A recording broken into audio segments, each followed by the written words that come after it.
Hey, what is up guys, Zero here, and welcome back to yet another Lorcana video. We are just a week away from the release of set 6 and the reveal season. So far has been pretty dynamic. We've seen some absolutely amazing cards being revealed that I personally think will be able to withstand the test of time and prove to become staple either in this set or in a future one. So let's take a look at what I think are going to be the top 10 cards of set 6 Azurite Sea.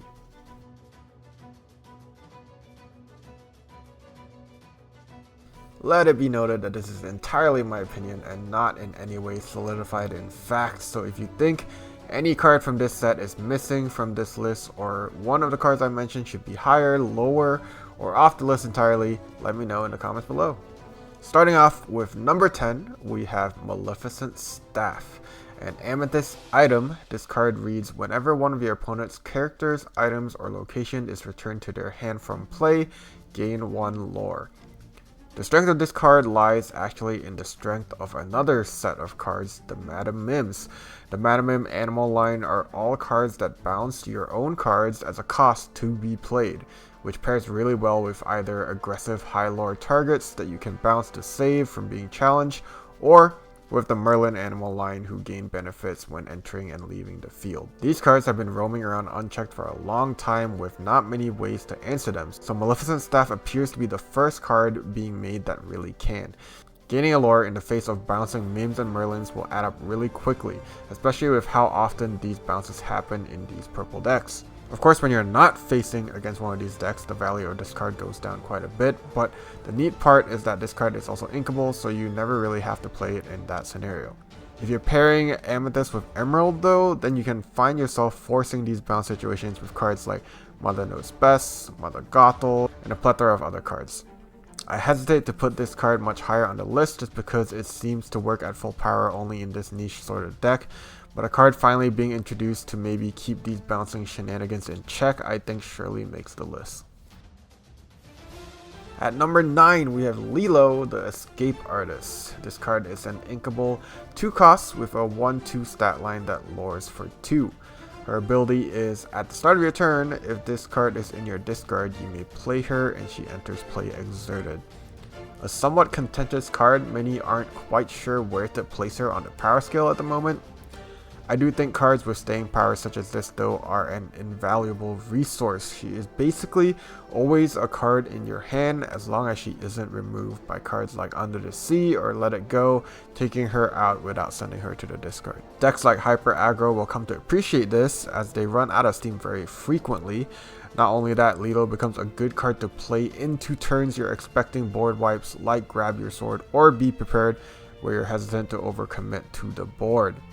Coming into play exerted and already vulnerable to challenges is definitely a con, but I still think her flexibility and staying power earns her a place in this list. At number 8 we have a fun one, Heffalumps and Woozles. A 2-cost song in Emerald, this card chooses an opponent's character that can't quest for the next turn. It also replaces itself by drawing a card. I think the card speaks for itself. It has a powerful ability to delay victory by stopping possibly a high lore character from questing. There's also abilities you can deny from characters that need to quest to activate them, such as Big Blue Mufasa, Robin Hood Sharpshooter, or the Floodborn Queen. When these cards don't quest, their abilities don't go off. 2 cost is also singable by Ursula Deceiver, and double singable by Ursula Deceiver of all. Overall, very solid card. Next on the list at number 7, I have Alice the Savvy Sailor. An uninkable 3 costs with a 1/4 stat line that lures for 2. This card gives another character +1 lore and ward when she quests, and she also has ward herself. A card that probably fell under the radar a little bit. I actually think it's pretty great. I think from last set we saw evidence of cards with ward being a huge pain to deal with. Looking at you, Muses and Prince John. Not only does she have ward though herself, she also donates ward on quests. Noteworthy that she does have to quest to activate her ability, so not as strong as the aforementioned cards with passive effects. I think the ability she has to donate ward to allies will prove strong, especially in Sapphire, where you can protect higher profile targets like Tamatoa and Mufasa. I think this will be surprisingly strong, but hey, I could be wrong there. Moving on to number 6, we have Calhoun, the Marine Sergeant. A 2-cost uninkable, she has a 3-2 stat line and she lures for 1. She has resist +1 and the ability to gain 2 lore when banishing other characters in a challenge. Pretty strong ability, a lot of people are comparing her to Emerald Bonsai at the moment. She does have more staying power with the resist, but she also has the challenge to gain the lore as opposed to Bonsai who just quests. Against low to the ground aggro, she is insane, dropping super early and trading with 1 strength characters for free while netting you lore at the same time. Outside of that, even if she trades 1 for 1, if you are the aggressor, you still gain 2 lore, which is 2 more than most others when trading to try to regain the board. So for that reason, I have her as number 6 on this list. Number 5, we have Jasmine, the Royal Commodore. An Emerald Floodborn, she costs 6 and shifts for 5 with a 5/5 stat line and luring for 2. Her ability is if you shift her into play, all other exerted characters are returned to their player's hands. In essence, she is board clear, which Emerald has sorely been missing.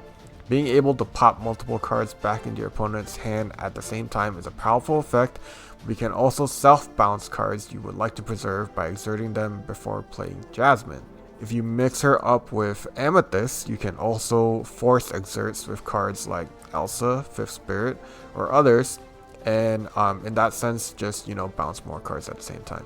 This card may open avenues for color combos we have yet to see be very strong in decks, so we'll see how strong this card will turn out to be, but for now, I have her as number 5 on this list.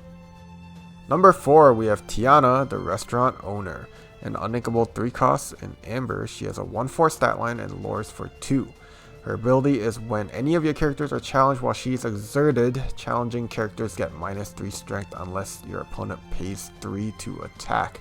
A very strong ability in aggro where you can protect your cards with essentially Floodborn Kita's ability effectively every turn as long as she's questing as well. This will be hard to answer being played on curve, with other high luring targets being played with her, requiring either your opponent paying 3 while attacking her with a 4 strength character, or trying to take her out with a 7 strength character for free. She also forces you to deal with her before anyone else if you're going down the challenging route. I personally feel like Amber Hyper Aggro decks especially will make this card a staple moving forward, and for that reason she is number 4 on this list. Number 3, entering the top 3 now, I have Basil, the Disguised Detective. A 6-cost inkable Floodborn that shifts for 4, this Emerald card has a 4/5 stat line and quest for 2. His ability is during your turn when you ink a card, you can pay 1 to have your opponent discard a card. Man, what an absolutely annoying ability if allowed to stay on the board.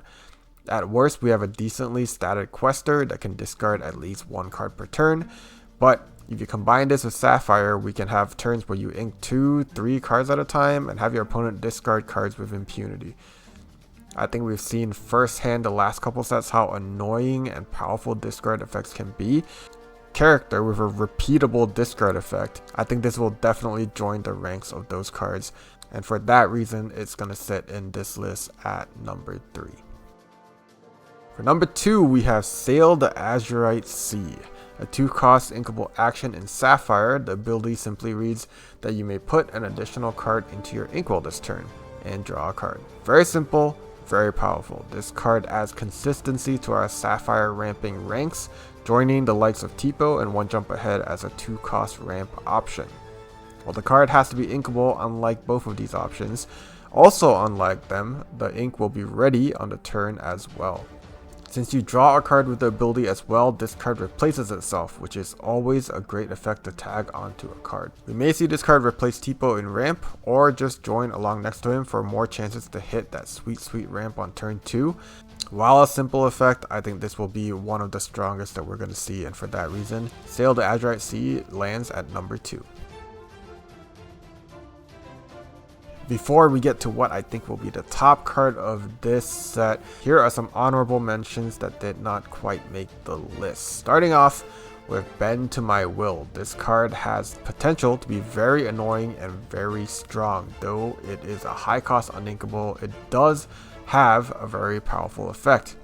How strong this card is will depend on how meaningful an impact it can make when it finally does drop, and how consistently it can make that impact. This card has always been a strong effect though, and being able to do it all at once without the setup may prove to be very, very strong. And I'm not quite sure yet though, it stays as an honorable mention for now. Also on this list is Oswald. I feel like the card will only truly shine in heavy item decks or with cards that can stack the deck like Hero. So the strength of this card will rely on how well an item deck can shine in this upcoming meta. My concern as always with item decks though is how easily Find'em and Flatten'em can be slotted back into Steel Song and other steel decks, as well as item hate cards like Benja. We saw a decline of them last set, but they can easily be added back in if we see item decks pop off, so that fear remains. By extension, I also have Yokai on the list for similar reasons to Oswald. He has the potential to be a super strong addition to item decks with his ability to reuse exerting item abilities per turn and recycle items on play effects. So could be really strong, but for similar reasons to Oswald, it will remain as an honorable mention. And finally, for number 1 on the list, I have Maui Half Shark. A 6-cost inkable ruby card with a 7/5 stat line that lures for 1. He is an evasive character that gains a lure whenever you play an action. Also, on challenging another character, you can return an action card from your discard to your hand. Even without the Lorcana ability, I may have already put him on the top of the list. A hard to remove character being evasive, a more than solid stat line, and a crazy ability to boot. I personally think that this card is going to shine in Ruby Amethyst with Peter Pan, who will give him rush and an immediate 7 strength hit followed by an action coming back into your hand. I think we're going to see how crazy this card is in the coming set very quickly. But yeah, thank you for watching the video. If you enjoyed, please do consider liking it and subscribing if you'd like to see more. I'll be on vacation for the rest of November, but come December, we'll be back full force with Set 6 content. Until then, I wish you guys a happy Set 6 release. Hope you get the pulls you're looking for, and that the decks you champion will enter the meta, or if they're already in it, stay in it. But yeah, until then, wish you all the best. I'll see you next time, and ciao.